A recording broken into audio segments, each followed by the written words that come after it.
something strange happens to people. When they hit 100,000 in savings for the first time, they worked incredibly hard to get there. Years of discipline, years of saying no to things they wanted, years of watching the number slowly climb. From $8,000 to $15,000 to $40,000 to finally, one ordinary Tuesday morning, 6 figures on the screen. And for about 48 hours, it feels extraordinary. Then something unexpected happens. They start spending differently. The apartment upgrade that felt irresponsible at $30,000, saved suddenly feels justified at $100,000. The car they've been eyeing for 2 years suddenly feels earned.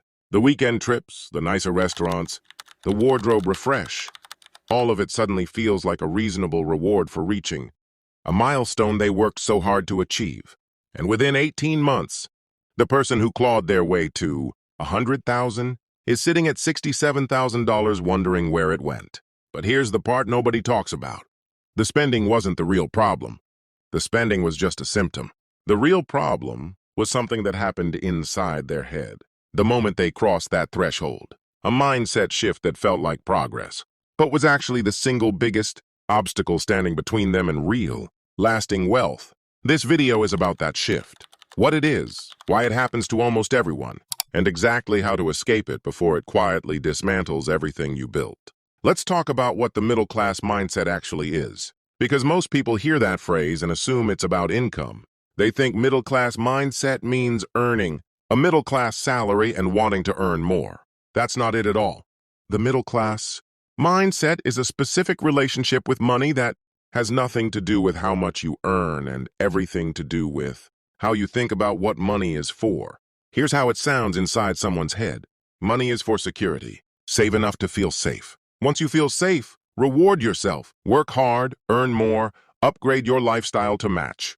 Repeat. The goal is comfort. The goal is stability. The goal is reaching a point where money stops being stressful. On the surface, that sounds completely reasonable.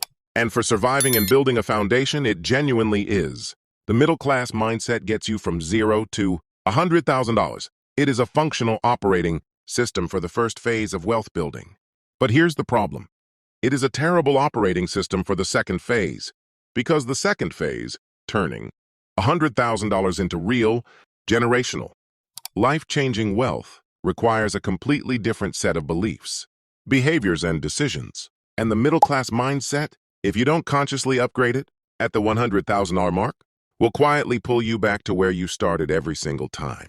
This is why so many people reach 6 figures in savings and then stall, not because they stopped working hard, not because they made catastrophically bad decisions, but because they kept running an outdated program on hardware that was ready for something much more powerful. Let's follow Mark. Mark is 31. He hit $100,000 in savings after 4 years of serious financial discipline.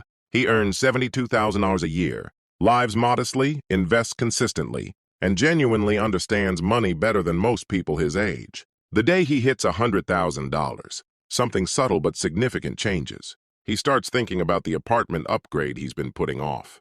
His current place is fine, but it's small, and $100,000 in. The bank feels like enough cushion to justify the extra $400 a month in rent. So he moves. That's $4,800 a year going to a nicer apartment instead of investments. A few months later, he trades in his used car. Not for a brand new one, Mark is smarter than that, but for a newer used car with a small monthly payment. Reasonable, he tells himself. I've earned it. His grocery habits quietly shift.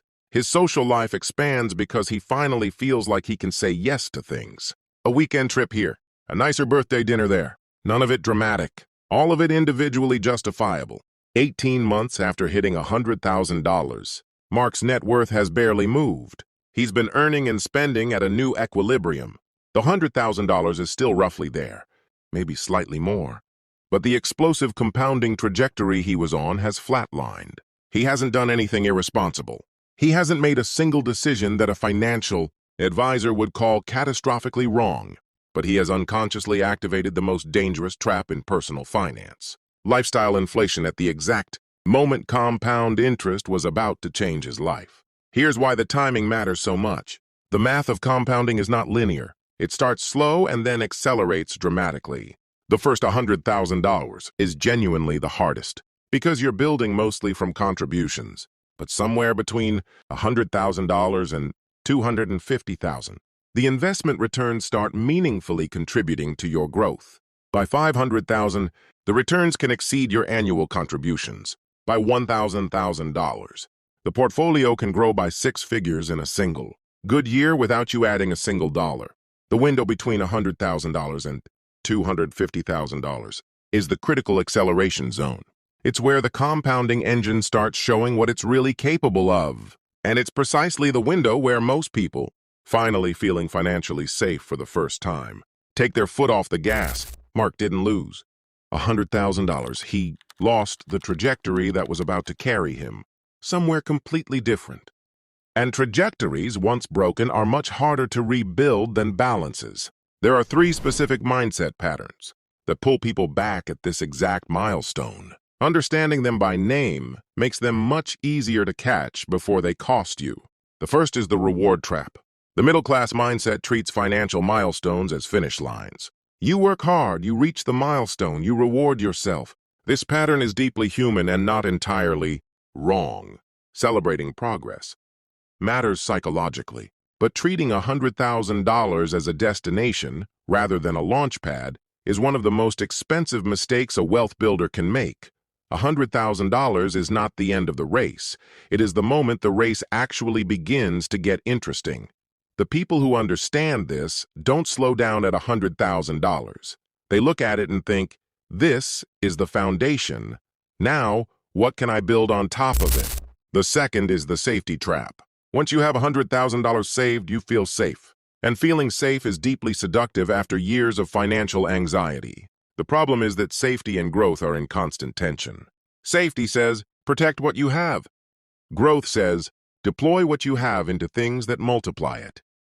The middle-class mindset, built on years of operating from scarcity, defaults hard to safety the moment it feels like there's something real to protect.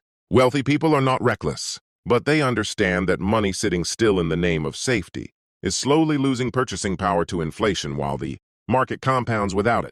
Real safety at this level doesn't come from hoarding. It comes from deploying capital intelligently into assets that grow. The third is the comparison trap. At $100,000, you are now significantly ahead of most of your peers financially, and for someone who spent years feeling behind, that feeling of being ahead is intoxicating.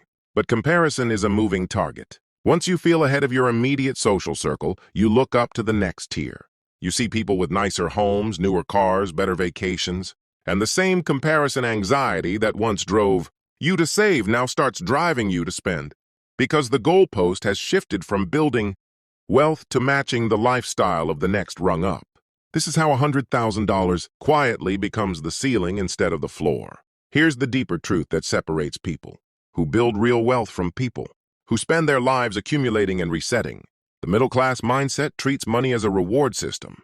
You work, you earn, you reward yourself, you work more. Money flows in and out in response to effort and emotion.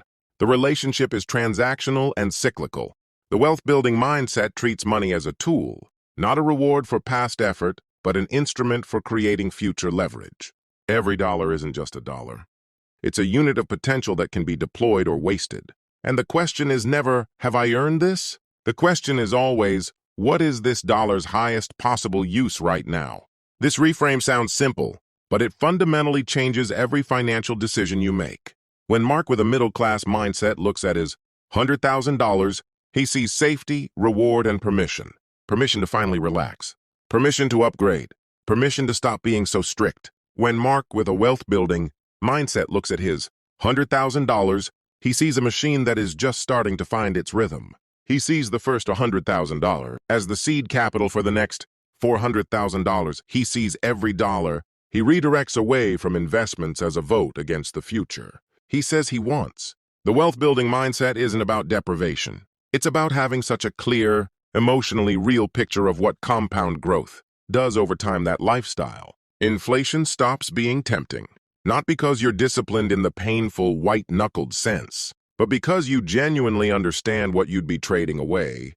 Warren Buffett famously said that every dollar he spent in his early years, he thought of as $10 because that's roughly what it would have grown to. He wasn't cheap. He was clear about the actual cost of spending versus investing at that stage of wealth building. So how do you actually upgrade the operating system? 3 concrete shifts. First, redefine what $100,000 means. Write it down somewhere you'll see it. Not as a reward you earned, but as a launch pad for the next milestone. Do the actual math of what 100,000 becomes in 20 years at 10%. Annual returns if you simply don't touch it. The answer is approximately $673,000 from doing nothing, just from not interrupting the compounding. That number needs to feel more real to you than any lifestyle upgrade you're considering. Make the future concrete and the present temptations lose their power. Second, give yourself a structured reward that doesn't derail the trajectory. The human need to celebrate real milestones is legitimate. The mistake is making that celebration open-ended and ongoing. Instead, define a specific bounded reward. One nice dinner, one weekend trip, something that marks the moment, meaningfully without turning into a new, permanent lifestyle expense. Then return immediately to the growth trajectory. Third, upgrade your peer group or your information environment. The comparison trap is almost impossible to escape. When everyone around you is playing the middle-class game, start consuming content from and spending time with people who are operating at the level you want to reach, not to feel inadequate, but to normalize the behaviors and decisions of that level. What feels like extreme discipline from a middle-class perspective often feels completely obvious and natural to someone who has been building serious wealth for a decade. Environment shapes behavior more powerfully than willpower ever will. If this is the kind of financial thinking that helps you see money differently, subscribe to Mark Finance Hub. Every week we break down the psychology and mechanics of wealth, building in the simplest, most actionable way possible. Hit subscribe and join a community of people who are done with the cycle of earning and resetting. Here's the uncomfortable reality about the middle-class mindset. It isn't a flaw. It isn't a failure. It is a completely rational response to years of operating from financial scarcity. It kept you safe when safety was what you needed. It got you to 100,000 when getting there felt impossible. But it was always meant to be a phase, not a permanent identity. The 100,000 mark is not just a financial milestone. It's an invitation to upgrade how you think about what money is, what it's for, and what you're actually building toward. Most people receive that invitation and spend it on a nicer apartment. The ones who read it carefully, who understand that this is the moment the compounding engine starts to show its real power. Those are the ones who look back a decade later and can barely believe how far they've come. Same income, same starting point, same $100,000. 2 completely different futures, determined entirely by which mindset was running in the background when that number appeared on the screen. You've already done the hardest part. Don't stop now.